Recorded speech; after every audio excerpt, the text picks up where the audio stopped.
Hello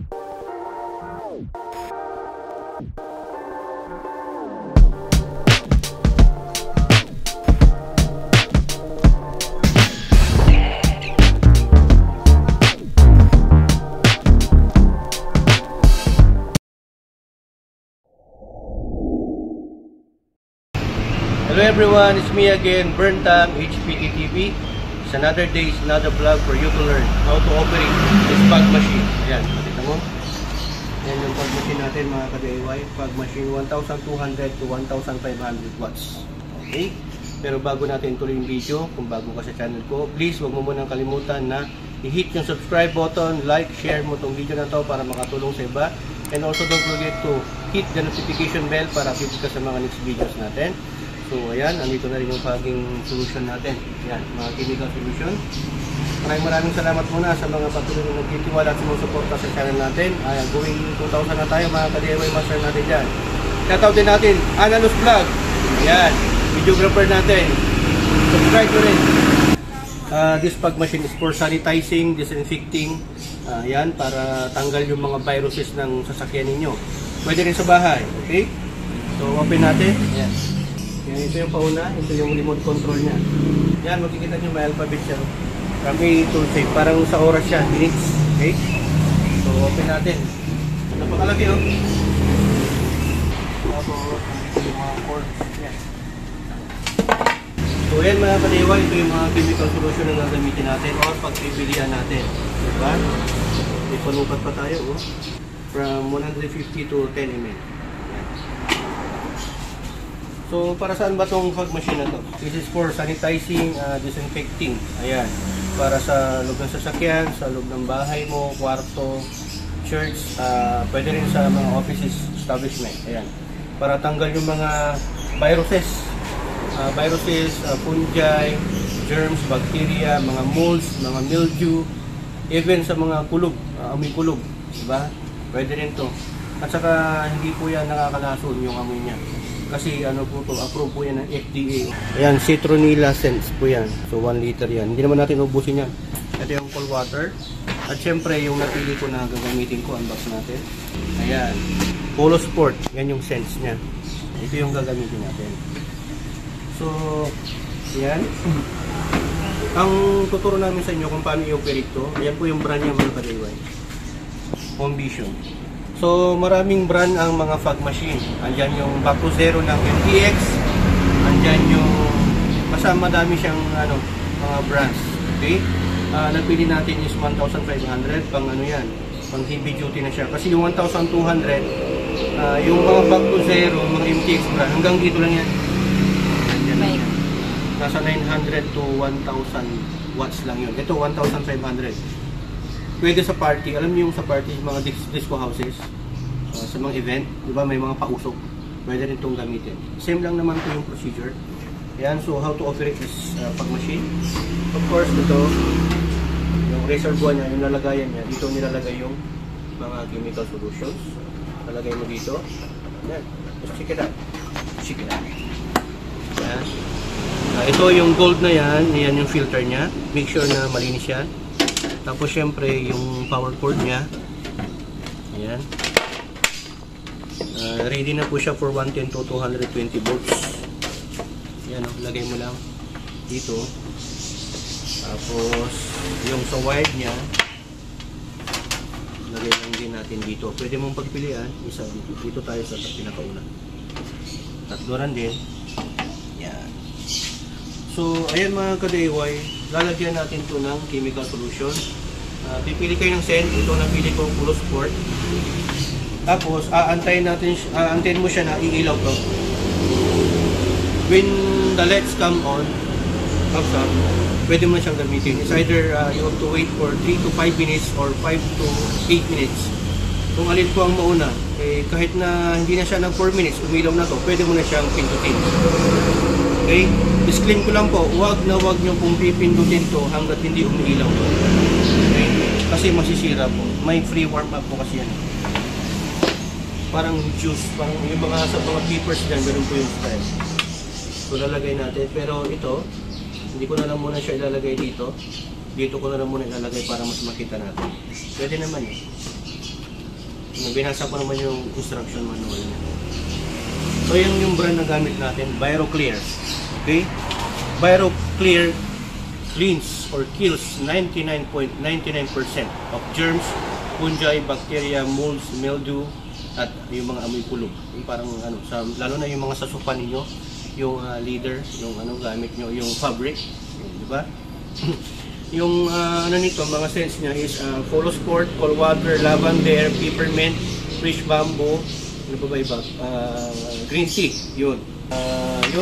Sa kotse pala, yung paggagamit natin, pagpapagging natin sa kotse, mga sedan is 1 to 1.5 minutes. Sa SUV naman is 2 minutes. Okay? SUV, MPV, APV. Sa van naman, mga 2.5 minutes. Okay? Sa bahay naman o sa room, 3 minutes. Okay.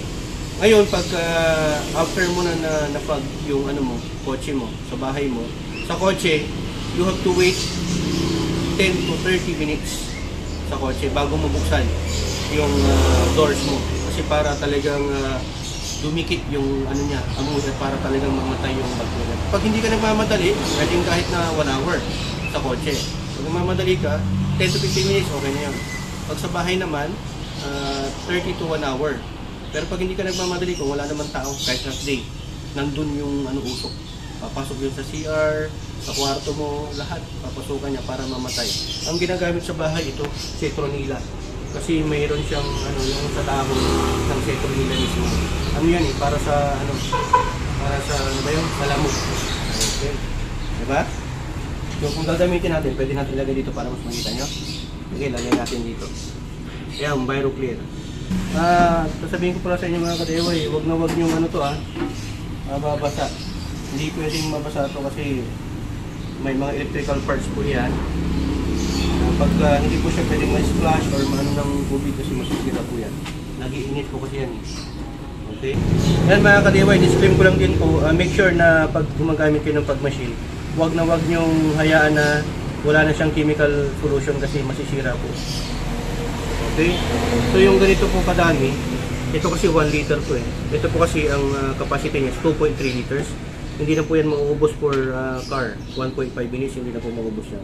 Ilagyan ko lang ng sobra para make sure na hindi po siya maubusan. Kasi masisira. Okay, so i-ready na po natin. Lalagay na po natin siyang ganyan. Tapos tatakip. Ganyan po, sundan nyo lang yung process para kayo mahirapan. Ayan mga kaliwa, ipapasok naman natin. Ito natin lalagay sa likod. Okay natin na ito. We have here a Toyota Corolla Altis 1.8C. Ito natin yung car model natin. Make sure siyempre na disclaim ko lang din po ulit. Make sure na bago kayo mag-fogging sa loob ng sasakyan, dapat napaka-wash nyo, napaka-vacuum nyo na. Dapat malinis. So dito, make sure na pag nagpa-vibrate po siya, hindi po siya hindi po malalaglag o matutumba. So kaya yung gagamitin yung station board, dapat yung heavy duty. Pag sasaksak nyo ito, dapat nasa off position. Okay? Nasa off position. Tapos sa kanya nag-space. Yan. Tapos aantayin natin na inilaw ito. Ayan. So orasan natin 3 minutes. Saka make sure na may ventilation siya. Hindi siya nakatutok dito. Dapat yan, meron siyang ventilation. Para yung binubuga niya hindi babalik dito. Okay? So yan mga kadiway, sasara natin ito mamaya. Antay lang natin ito sa ilaw. Pag umilaw na ito, pwede natin pindutin or yung remote mismo. So yan mga kadiway, umilaw na po siya. So ready to use na yan. Pwede mo nang pindutin yung button dito or doon sa itong remote control. Ito. Yan. Ayan, pwede rin ho na ipag-depo natin, paganahin natin yung pag machine na hindi nakasindi yung aircon. Pero para sa akin, I prepare to switch the aircon para yung mismong aircon system niya, papasok doon yung chemical solution to kill the viruses, fungi, bacteria, germs, at saka yung COVID. Okay? So tara, i-on natin. I-fog na natin. Ito, pindutin natin yung A. Yan, napindot ko na yung A. Ipindutin natin yung B. Antayin natin na mawala to. Pag pinindot natin to, tapos nawala to, antayin natin yung interval na ilaw ulit. Okay, para hindi siya masira. Okay.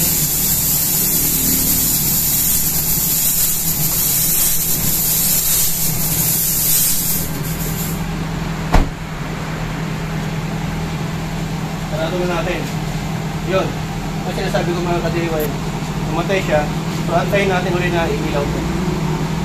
Para hindi yung masira yung machine. Siguro ang interval nito nasa 20 seconds bago umilaw ulit, tapos yung fogging niya nasa 30 seconds. Pag naubos mo tong ABCD, almost ano na to 3 minutes. Yun, umilaw ulit.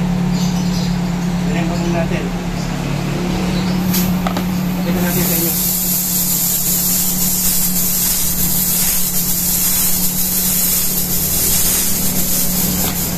Wala.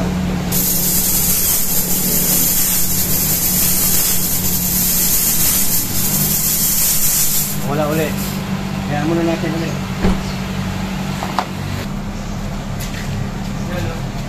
Pero bubuksan natin yung backside mamaya para pumasok siya dito.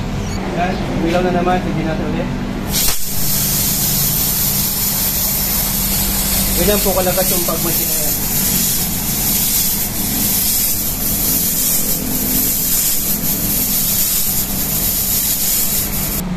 So ayun mga ka-DIY, umilaw na ulit. So last na to na pag-reverse natin sa pag-machine.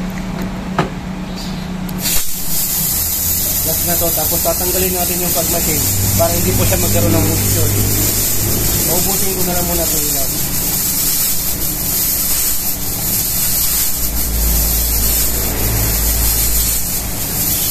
So make sure na sufficient yung nilalagay yung solution para at least kahit hindi nyo makita, sure kayo na hindi siya naubusan. Okay? So tatanggalin ko na. Tanggalin muna natin sa saksakan. Yan. Ganyan po siya kadami yung usok. Sulit na sulit po yan.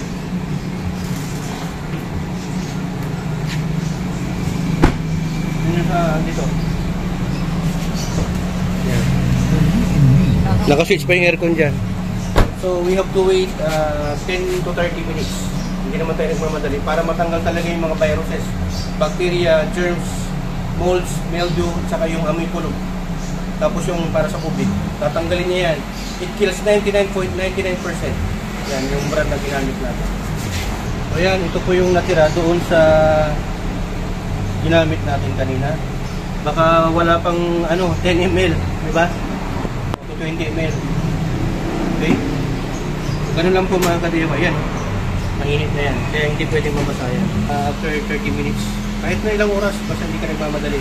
Pwede naman nang patayin mo yung aircon na nakasarado yung pinto. Make sure na nakasarado yung pinto. So bubuksan ko na muna yung talisod para pumasok. Yan. Buksan ko yung back seat para pati dito sa trunks mo matanggal yung mga mamatay yung mga viruses, bacteria, molds, kasi kumakapit yung mga molds dyan So importante na dapat bago kayo magpa-back to zero, malinis yung sasakyan. So yan mga ka-DIY, open na natin after 1 hour, mag-1 hour na, almost 1 hour na pinag natin itong kotse na to. Hindi naman tayo nagmamadali, pero sa mga customer natin, pwedeng 15 to 30 minutes, pwede na yan pag hindi nagmamadali. Pero kung talagang nasa bahay ka lang, kahit na 2 hours hanggang matanggal na yung tusok. So yan, open na natin para magamit na natin. Check natin. Yan, ganyan po yung usok niya. Tapos yung likod. So dapat hanggang dito. Sa van kasi medyo mahaba. So yan, kakapit mo yan dyan sa carpet.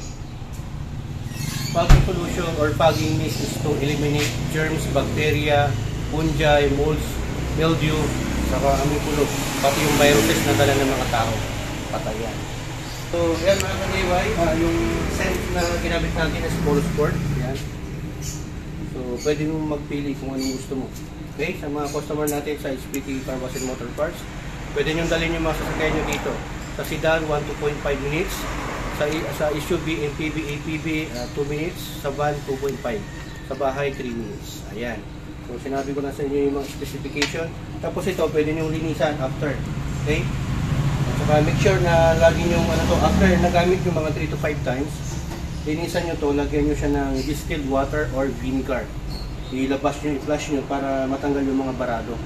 Yung mga residue, sediments, yung mga naiwan, tatanggalin nyo. Okay? Of course, you have to protect your machine, sound machine, para yung lifespan ng sound machine mo is tatagal. Okay? Ayan, hoping na may natutunan naman po kayo sa vlog content natin sa ngayon. Although maikli siya, maraming tutulungan to para sa mga user natin dyan na gusto mag-fog machine. Hanapin nyo lang sa mga malls, pwede to. Or sa mga Lazada, Shopee. Meron din yan, pati yung mga fog solution meron din. Okay? May 900 to 1,200 to 1,500 watts. 1.5 yung ginamit natin. Heavy duty, condition. Ayan. Ano lang yun po kami, message nyo lang po kami, DM or PM sa mga gustong magpa-home service, pwede rin po. Okay? Yan, maraming salamat. Click nyo rin, subscribe nyo rin si videographer natin, Analos Vlog, sa mga mahilig sa mga drama dyan. Yan, okay? Paalam ka muna, ito, si BDJ. Yan. Tugatong Bitagori, Berntam, signing off.